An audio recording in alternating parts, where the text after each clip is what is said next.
जीतने के बाद कांग्रेस का जोश हाई है। कांग्रेस ने यहां गौरव गोगोई को उम्मीदवार बनाया था, जबकि उनके खिलाफ बीजेपी ने तरुण गोगोई को खड़ा किया था। लेकिन बीजेपी के आक्रामक प्रचार के बाद भी ये सीट कांग्रेस के खाते में चली गई। इंडिया न्यूज से बातचीत में कांग्रेस सांसद गौरव गोगोई ने कहा, बीजेपी ने आक्रामक प्रचार नीति अपनाई, लोगों का उनसे भरोसा उठ गया।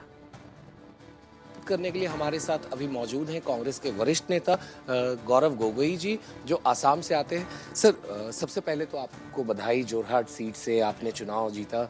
और तो सर, हम बात करेंगे पहले जोरहाट पे कि किस तरह से आपने वहाँ कैंपेनिंग की और लगातार बीजेपी का जो एक टारगेट कैंपेनिंग थी आपके अगेंस्ट में, जहाँ हिमंता बिस्वा शर्मा हों या उनके पूरे स्टेट कैबिनेट मिनिस्टर्स हों, वो आपके पीछे लगे रहे, फिर भी आपकी जो जीत है 1,44,000 वोटों से हुई है वहाँ पे। तो इस पे आप क्या कहेंगे? देखिए, हमने पूरा प्रचार लोगों के वास्तविक जो उनकी समस्याएं हैं उस पे लड़ा। लोग हमसे क्या उम्मीद करते हैं उसको जानने की कोशिश की। मैंने पिछले 5 सालों में सदन के अंदर किस प्रकार से हमने जिम्मेवारी निभाई उसको दर्शाया। और उसी के विपरीत भाजपा के पास कोई मुद्दा नहीं था। उनका मुद्दा सिर्फ मुझे व्यक्तिगत रूप से आलोचना करना था। उनका मुद्दा सिर्फ प्रियंका गांधी जी को व्यक्तिगत रूप से आलोचना करना था। और जोरहाट के लोगों को ये पसंद नहीं आया, क्योंकि निर्वाचन के समय लोकतंत्र का जो सबसे बड़ा एक समय आता है, लोग ठोस बातें चर्चा करना चाहते हैं। और जब उन्होंने देखा कि उनके बातों में, मुख्यमंत्री के बातों में कोई वजन नहीं था, सिर्फ आपत्तिजनक शब्दों का व्यवहार था, तो वही उनके खिलाफ गया। तो जिस प्रकार से भाजपा ने अपनी पूरी प्रचार नीति रखी, उससे उनको ही क्षति हुआ और मुझे बहुत फायदा हुआ। और इसलिए मैं भी कभी सोचता हूँ कि लोगों को तो मैं श्रेय देता हूँ, कांग्रेस के कार्यकर्ताओं को भी अपनी जीत का श्रेय देता हूँ, मुख्यमंत्री हिमंता बिस्वा शर्मा जी को भी धन्यवाद मैं देता हूँ कि उन्होंने आए, वो मेरे बार हमारे क्षेत्र में आए और उनके प्रचार से हमको बल मिला। और हम तो यही अपेक्षा करते हैं कि आने वाले 2 साल में वो बार मेरे क्षेत्र में आते रहेंगे और अपने साथ जो उनके सहयोगी मंत्री हैं उनको भी लाएंगे, क्योंकि जब वो आते हैं तब हमारा दल की स्थिति और भी अच्छी होती है। सर, आसाम की आपने बात की। आसाम में 3 सीटें फिर से कांग्रेस वहाँ जीती। नॉर्थ ईस्ट की अगर हम बात करें, मणिपुर में आपकी जीत हुई, फिर और भी काफ़ी जगहों से, कुछ राज्यों से वहाँ से आपने सीट दर्ज की। 2014 से 2019 से अगर हम कंपेयर करें तो कांग्रेस का वोट परसेंटेज बढ़ा, सीटें बढ़ी हैं। तो इसको आप किस तरह से देखते हैं? देखिए, विभिन्न उत्तर पूर्वांचल के राज्यों ने भाजपा या एनडीए की सरकारों को चुना पिछले 5-6 वर्षों से, क्योंकि उन्होंने ज़्यादातर अपने इतिहास में कांग्रेस की सरकारें देखी हैं। तो इसीलिए भाजपा को एक नए दल के रूप से बहुत लोगों ने बहुत प्रदेशों के अंदर उनको सराहा।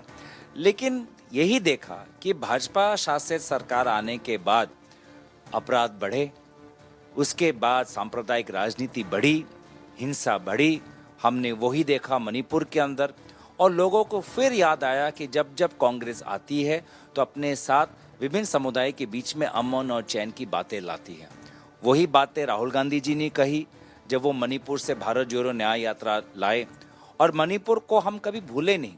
शायद आरएसएस मोहन भागवत जी को आज मणिपुर याद आया, लेकिन हम तो मणिपुर के बातें को बार उजागर कर रहे हैं कि प्रधानमंत्री मोदी जी पूरे दुनिया में भ्रमण करते हैं, लेकिन आज भी मणिपुर जाने के लिए उनके पास अपने कैलेंडर में जगह नहीं है, समय नहीं निकाल पा रहे। तो हम बार जो मणिपुर के साथ उनके सुख और दुख में उनके साथ खड़े रहे, उसी का नतीजा हमें इस लोकसभा चुनाव में देखा। और पूरे दोनों के दोनों सीट आज कांग्रेस पार्टी जीतने में कामयाब हुई। नॉर्थ ईस्ट हो गई, उत्तर प्रदेश में खास तौर पे कांग्रेस का राइज हुआ है। 1 सीट पे 2019 में चली गई थी पार्टी, 6 सीटें जीती इस बार चुनाव में। राजस्थान की बात करें, हरियाणा की बात करें, 0 सीट्स हो गए थे, मगर इस बार कांग्रेस को लगातार इन दोनों जगहों से भी काफ़ी अच्छी जीत मिली है। तो इसका पूरा श्रेय आप किसको देते हैं? जिस तरह से आपके पार्टी के अध्यक्ष हो मल्लिकार्जुन खड़गे जी हों, फिर राहुल गांधी के आपने भारत जोड़ो यात्रा, भारत जोड़ो न्याय यात्रा की भी बात की, तो कैसे आप इनके अपने पार्टी लीडर्स के कैंपेनिंग को देखते हैं? किस तरह से कांग्रेस की कैंपेनिंग बीजेपी के कैंपेनिंग पे भारी पड़ी है इस चुनाव में? देखिए, जहां पर भाजपा का पूरा प्रचार सिर्फ एक व्यक्ति पर आधारित था, हमारा इंडिया अलायंस का विशेष रूप से कांग्रेस पार्टी का प्रचार विभिन्न हस्तियों ने अपनी अपनी जिम्मेवारी निभाई। मुझे याद है आज से 2 साल पहले जब उदयपुर में चिंतन शिविर हुआ, जब कांग्रेस के अंदर हमारा हौसला कम था, उसी समय आदरणीय सोनिया गांधी जी ने वी विल ओवरकम, हम कामयाब होंगे, हम कामयाब होंगे, हम कामयाब होंगे, ये नारा देके हमारा हौसला बढ़ाया। उसके बाद आपको पता है भारत जोड़ो यात्रा हुई और उसका नतीजा हमने देखा। आज उत्तरी भारत में भाजपा के वोट शेयर में गिरावट हुई और उसके बाद राहुल गांधी जी से दोबारा अपेक्षा की कि आप उत्तर पूर्वांचल से मुंबई तक आप यात्रा करें और उसी का नतीजा हमने देखा कि उत्तर पूर्वांचल में आज हमारे सीटें बढ़ी। साथ ही साथ मल्लिकार्जुन खड़गे जी ने बहुत खूबी से इंडिया अलायंस को एकजुट रखा। विभिन्न वहाँ पे बड़ी बड़ी हस्तियाँ हैं, मुख्यमंत्री के पद पे विभिन्न जिम्मेवार राजनीतिक अनुभवी हमारे वरिष्ठ लोग हैं, उनको साथ में रखा। और प्रियंका गांधी जी ने जिस प्रकार से अपने शब्दों से प्रधानमंत्री मोदी जी पर राजनीतिक आक्रमण किया और प्रधानमंत्री के मंगलसूत्र की इस प्रकार की भाषाशाली के विकल्प उन्होंने अपनी शैली जो दिखाए, ये सामूहिक रूप से देश के जनता को एक हौसला मिला।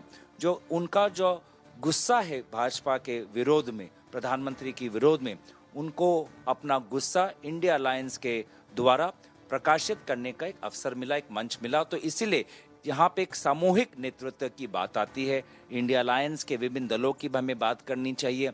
सपा पार्टी ने बहुत अच्छा प्रदर्शन किया, डीएमके ने बहुत अच्छा प्रदर्शन किया, टीएमसी ने बहुत अच्छा प्रदर्शन किया। वहीं हमने NCP Sharad Pawar, Shiv Sena Uddhav Thackeray, RJD, JMM, जो विभिन्न जो हमारे साथी हैं उत्तर दक्षिण पूर्व पश्चिम में, सभी ने मिलकर जो सामूहिक इंडिया अलायंस एक संगठित रूप से जो हम प्रचार में आए, वो हमारे इस नतीजे का एक बहुत बड़ा कारण।